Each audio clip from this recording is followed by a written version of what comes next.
Welcome to Penrose Learning, where we make understanding easy.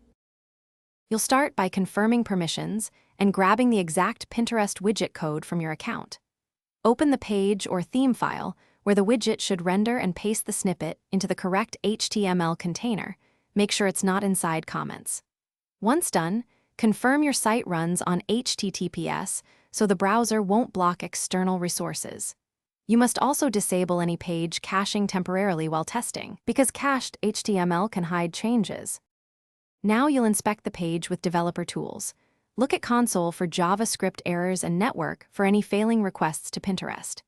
If the Pinterest SDK or widget script isn't loading, insert the official script tag just before /body, then reload without cache. Make sure content security policy or browser extensions aren't blocking Pinterest. Adjust CSB headers or temporarily disable extensions to test. Also verify that your theme's async loading or script concatenation isn't breaking execution order. Scripts must run after the DOM container exists. Finish by clearing both server and browser caches, then test in an incognito window or another device. This rules out local caching. Verify the widget uses the correct board or pin URLs and any required meta tags are present in the page head.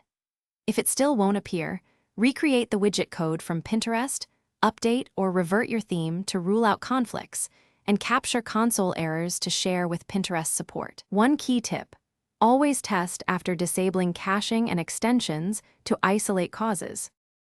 Thanks for watching. If this was helpful, leave a like and consider subscribing. See you next time.